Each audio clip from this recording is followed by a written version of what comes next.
എല്ലാവർക്കും നമസ്കാരം. ഇന്ന് നമ്മൾ കേൾക്കാൻ പോകുന്നത് മഹാത്മാഗാന്ധിയുടെ ജീവിതത്തിലെ വളരെ ലളിതമായ പക്ഷേ ഒരുപാട് കാര്യങ്ങൾ നമ്മളെ ചിന്തിപ്പിക്കുന്നൊരു കഥയാണ്. ഇത് വെറുമൊരു കഥയല്ല, മറിച്ച് നമ്മുടെ ഓരോ പ്രവൃത്തിയുടെയും യഥാർത്ഥ മൂല്യം എന്തായിരിക്കണം എന്ന് ഓർമ്മിപ്പിക്കുന്നൊരു പാഠമാണ്. അപ്പോ ഈയൊരു ചോദ്യം നിങ്ങൾ ഒന്ന് ആലോചിച്ച് നോക്കൂ. എങ്ങനെയാണ് ഇത്രയും ഭംഗിയുള്ള ഒരു റോസാപ്പൂവിന് ഒരു മുള്ളായി മാറാൻ കഴിയുന്നത്? കേൾക്കുമ്പോൾ തന്നെ ഒരു വിരോധാഭാസമല്ലേ? ഇതിന്റെ ഉത്തരം ബാപ്പുവിന്റെ ജീവിതത്തിലെ ഒരു ചെറിയ സംഭവത്തിലുണ്ട്. ഈ കഥ എവിടെ നിന്നാണെന്ന് ചോദിച്ചാൽ ഗായത്രി പരിവാറിന്റെ സചിത്ര ബാലകഥകൾ എന്ന പുസ്തകത്തിൽ നിന്നാണ്. വളരെ ലളിതമായ കഥകളിലൂടെ വലിയ ജീവിതപാഠങ്ങൾ പറഞ്ഞുതരുന്ന ഒരു പുസ്തകമാണിത്. ശരി, അപ്പോൾ നമുക്ക് കഥയിലേക്ക് കടക്കാം. ഗാന്ധിജിയും അദ്ദേഹത്തിന്റെ ഭാര്യ കസ്തൂർബയും തമ്മിലുള്ളൊരു സാധാരണ ദിവസമാണ് പശ്ചാത്തലം. അപ്പോ കഥ തുടങ്ങുന്നത് ഇങ്ങനെയാണ്. ഒരു ദിവസം ഒരുപാട് നടന്നതുകൊണ്ട് ബാപ്പുവിന്റെ, അതായത് ഗാന്ധിജിയുടെ കാൽപാദങ്ങളൊക്കെ വിണ്ടുകീറിയിരുന്നു. നല്ല വേദനയുമുണ്ടായിരുന്നു. അപ്പം അതായത് കസ്തൂർബ ഗാന്ധി കുറച്ച് ഇളം ചൂടുവെള്ളത്തിൽ ബാപ്പുവിന്റെ കാലുകൾ കഴുകിക്കൊടുത്തു.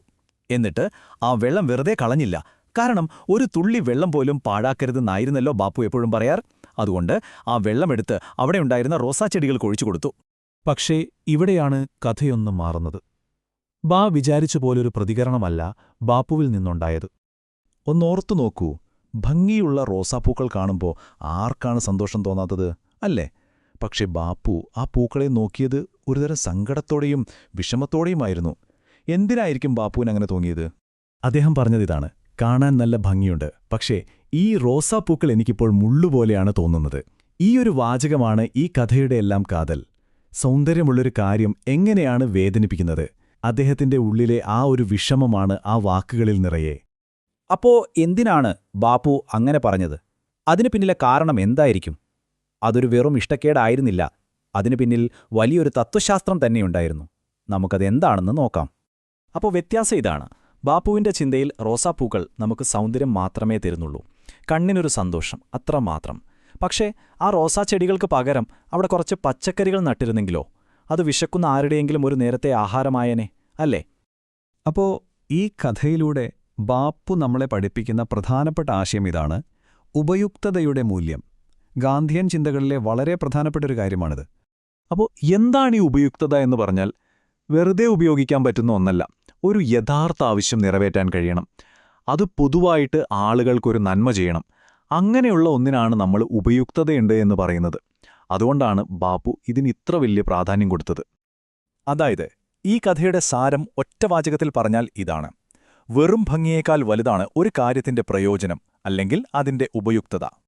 ശരി, ഇനി ഈ പാഠം നമുക്ക് നമ്മുടെ ജീവിതത്തിൽ എങ്ങനെ പ്രയോജനപ്പെടുത്താം എന്ന് നോക്കാം.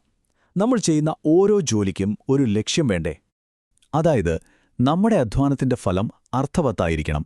നമുക്ക് വേണ്ടി മാത്രമല്ല, നമ്മൾ ചെയ്യുന്ന കാര്യങ്ങൾ കൊണ്ട് മറ്റുള്ളവർക്കും ഒരു പ്രയോജനമുണ്ടാവണം, ഒരു നല്ല മാറ്റം കൊണ്ടുവരാൻ കഴിയണം. അപ്പോൾ ഈ കഥയിൽ നിന്ന് നമുക്ക് കിട്ടുന്ന പാഠങ്ങൾ എന്തൊക്കെയാണ്? ഒന്ന്, നമ്മുടെ കയ്യിലുള്ള വിഭവങ്ങൾ, അത് വെള്ളം പോലെയുള്ള ചെറിയ കാര്യങ്ങളായാലും നമ്മുടെ സമയമായാലും അർത്ഥവത്തായ കാര്യങ്ങൾക്കായി ഉപയോഗിക്കുക. രണ്ട്, നമ്മുടെ പ്രയത്നങ്ങൾ മനുഷ്യരുടെ നന്മയ്ക്ക് വേണ്ടിയായിരിക്കണം. പിന്നെ ഏറ്റവും പ്രധാനം, വെറും ഭംഗിക്ക് പിന്നാലെ പോകാതെ മനുഷ്യരുടെ അടിസ്ഥാന ആവശ്യങ്ങൾക്ക് മുൻഗണന കൊടുക്കുക.